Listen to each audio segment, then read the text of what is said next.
मुहतरम हाज़रीन,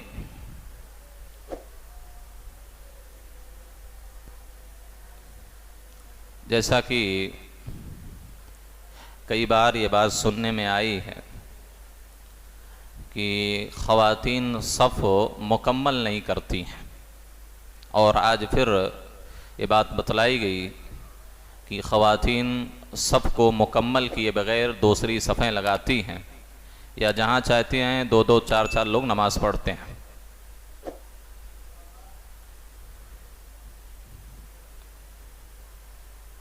सफ़ों की जो दुरुस्तगी का मसला है, जो हुक्म मर्दों का है वही हुक्म औरतों का भी है। जिस तरह मर्दों के लिए सफ़ों को दुरुस्त करना वाजिब और फ़र्द है, इसी तरह औरतों के लिए भी सफ़ों को दुरुस्त करना, मुकम्मल करना, पूरी करना ये वाजिब और फ़र्द है।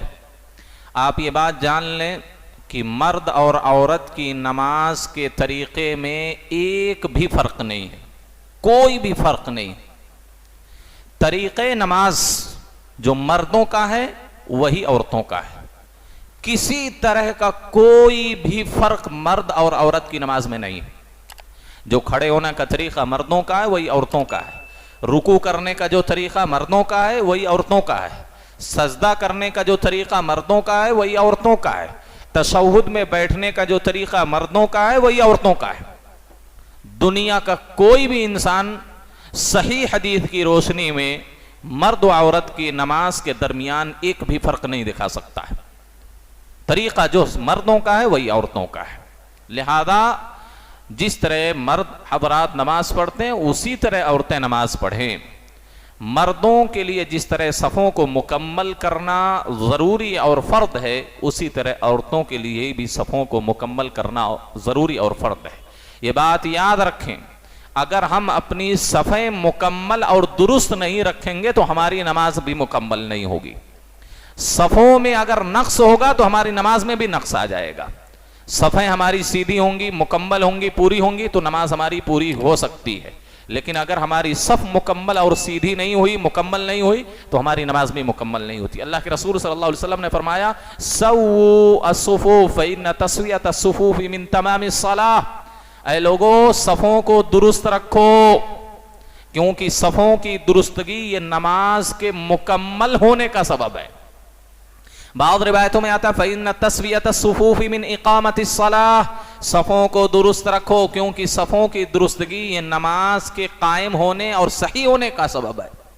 गोया कि अगर हमारी सफ़ दुरुस्त नहीं हुई तो हमारी नमाज मुकम्मल नहीं होती। सफ़ों को दुरुस्त करने का मतलब क्या है?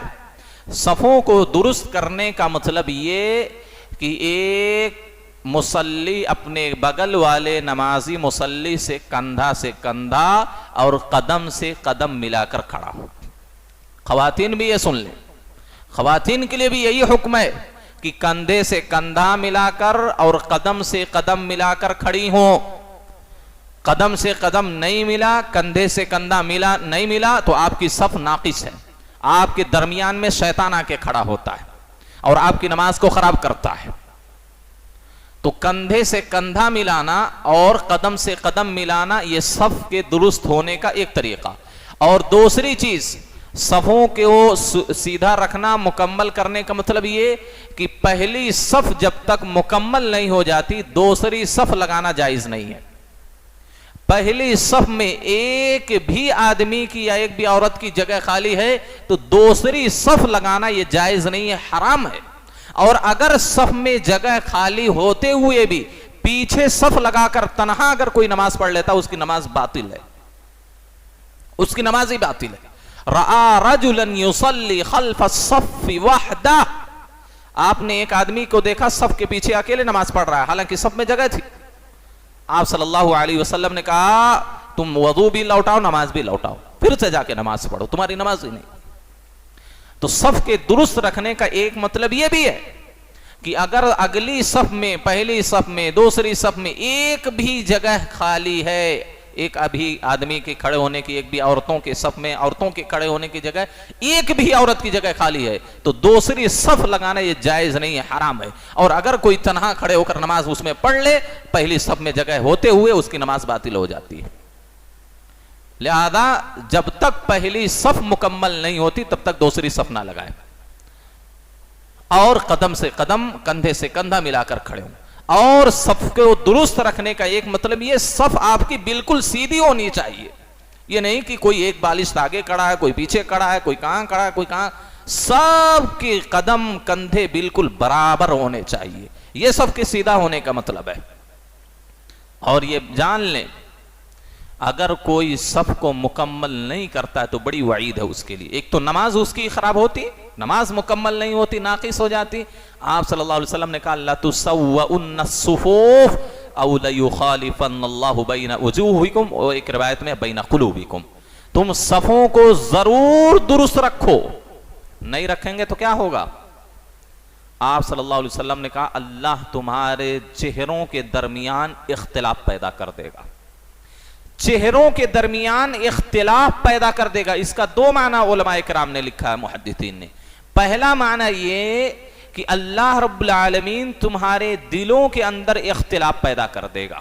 आज मुसलमानों में जो इख्तिलाफ है, तफरका है, इंतिशार है, आपस में मुसलमान एक दूसरे के दुश्मन जो हैं, उसका एक बुनियादी सबब सफों को दुरुस्त ना करना है। सोचिए, सफों को दुरुस्त ना करने की वजह से आपस में इख्तिलाफ होता है, दुश्मनियां होती हैं, दूरियां बढ़ती हैं, दिल में मोहब्बत नहीं होती एक दूसरे के लिए। और दूसरा माना यह है कि अगर सफों को दुरुस्त नहीं रखेंगे अल्लाह तुम्हारा चेहरा बिगाड़ देगा।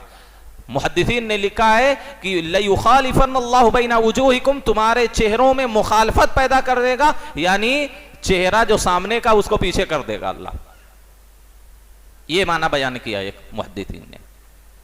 कितनी बड़ी वईद है, सोचें आप, जो सब दुरुस्त नहीं रखते, कितनी बड़ी वईद है।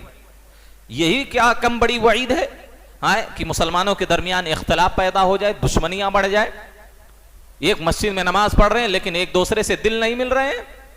कंधे से कंधा मिलाएंगे, कदम से कदम मिलाएंगे तो दिल भी मिलेगा, और कदम से कदम नहीं मिलाएंगे, कंधे से कंधा भी नहीं मिलाएंगे तो दिल भी नहीं मिलेगा आपका। मिल के खड़े हो, मोहब्बत पैदा होगी। समझ रहे हैं? ये मत देखें कि कौन गरीब, कौन फकीर, कौन छोटा, कौन बड़ा, कोई नहीं। मस्जिद में सब बराबर, अल्लाह के घर में, अल्लाह के घर में सब बराबर। सबसे कंधा मिलाकर खड़े हों, कदम से कदम मिलाकर खड़े हों, वरना अल्लाह रब्बुल आलमीन हमारी सूरत को बिगाड़ सकता है, हमारे दरमियान इख्तिलाफ कर सकता है। और अगर सब में खाली जगह है उसको पुर कर लेंगे तो मालूम है कितना बड़ा सवाब है। आप सल्लल्लाहु अलैहि वसल्लम ने कहा मन सद्द फुरजतन बनल्लाहु लहू बैतन फिल जन्नह, जिस शख्स ने सफ में खाली जगह को पुर कर दिया तो अल्लाह उसके लिए जन्नत में घर बनाएगा। बहुत मर्तबा ऐसा देखने में आता है, वहां जगह खाली रहती है, उस किनारे में जगह खाली रहती है, लेकिन आके पीछे सफ लगा लेते हैं। आप कोशिश करें, मामूली सी भी जगह अगर सफ में आपको दिखाई दे तो वहां खड़े होने की कोशिश करें, लोगों को और समेटने को बोलें, पैर समेटने को बोले, उस जगह को पूर करें, जन्नत में अल्लाह घर बनाएगा। बल्कि एक रिवायत में तो वहां तक आता, अल्लाह के रसूल सल्लल्लाहु अलैहि वसल्लम ने कहा सबसे बेहतरीन कदम अल्लाह की निगाह में वो है जो किसी सफ को पुर करने के लिए आदमी चलता है, जो किसी सफ को सीधी करने के लिए, मुकम्मल करने के लिए, सफ के अंदर खाली जगह को भरने के लिए जो कदम अल्लाह रब्बुल, जो आदमी उठाता है, वो कदम अल्लाह की निगाह में सबसे महबूब और सबसे प्यारा कदम है। सफ़े हमारी दुरुस्त नहीं होती, हर नमाज में बोलना पड़ता है सफ़ें दुरुस्त कर लो, सफ़ें सीधी कर लो, सीधे खड़े हो जाओ, फिर भी नहीं। कुर्सी वाले बेचारे भी वैसे हैं, उनको बार बार कहा जाता है कुर्सी पे पढ़ रहे हैं तब भी आपके लिए यही हुक्म है, आपका कंधा कम से कम बराबर होना चाहिए अगर मिल नहीं रहा है तो।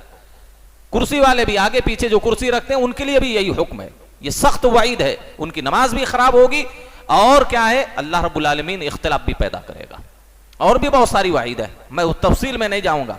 सफ़ों के अहकाम व मसाइल में कई मरतबा बोल चुका हूं इस मसले पर।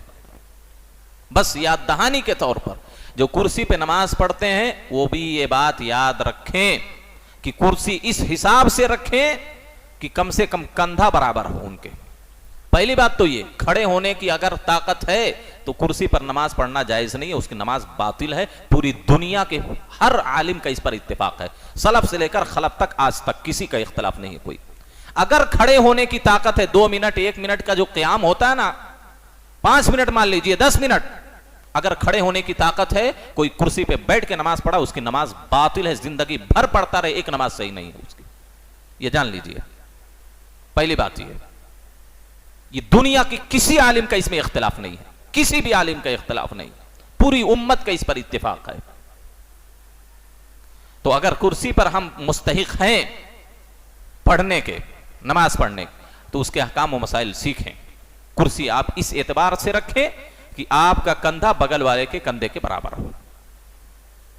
और यह बात भी बतौर फायदा मैं जिक्र करना चाहता हूं कि ख्वातीन में जो क्या है कुर्सियों पे नमाज पढ़ती हैं वो इस बात का ध्यान रखें और साइड में कुर्सियां लगाएं। अगर सफ मुकम्मल हो रही है तो आप साइड में एक तरफ कुर्सियां लगा लें, हर सफ के बीच में कुर्सियां ना रखें ताकि दूसरे नमाजियों को खलल वाक़ ना हो, उनको नमाज अदा करने में परेशानी ना हो। और अगर सफ मुकम्मल नहीं हो रही है तो सफ को पूरा करने के लिए जहां भी खाली जगह आपको मिलती है वहां कुर्सी लगा के आप नमाज पढ़ सकते हैं। ये नहीं फिर इंतजार करना कि सफ मुकम्मल होगी, नहीं, सफ लग रही है, सफ मुकम्मल करना है। तो ये सफ़ों के ताल्लुक से क्या है, ये चंद बातें मैं बतौर याद दहानी आपके सामने जिक्र किया। लिहाजा अगर हमको अपनी नमाजें दुरुस्त करनी है, नमाजें मुकम्मल पढ़नी है, पूरा अजर व सवाब हासिल करना है और अल्लाह की इस वईद से बचना है, इस गुनाह से बचना है, तो हमें सफ़ें दुरुस्त करनी होंगी, सीधे खड़े होना होगा, कदम से कदम कंधे से कंधा मिलाना होगा। सफ जब तक मुकम्मल नहीं हो जाती दूसरी सफ लगाना हमारे लिए जायज़ और हराम होगा। और ये भी बात औरतें याद रख लें कि कोई फ़र्क मर्द और औरत की नमाज में नहीं है। जो हुक्म मर्दों का है, जो तरीक़ा औरत मर्दों का है नमाज पढ़ने का, वही तरीक़ा औरतों का भी है। अल्लाह से दुआ है अल्लाह हम तमाम लोगों को सुन्नत के मुताबिक नमाज पढ़ने की तौफ़ीक़ अता फ़रमाए। अल्लाह रब्बुल आलमीन हमको बिदआत और खुराफात से और तक़लीद वग़ैरह से अल्लाह हमारी हिफाजत फरमाए। अल्लाह रब्बुल आलमीन हमारी नमाज़ों को, हमारे रोज़ों को, हमारी दीगर छोटी बड़ी नेकियों को शर्फ़ कबूलियत से नवाज़े। आमीन। व आखिरु दावाना अनिल हम्दुलिल्लाहि रब्बिल आलमीन।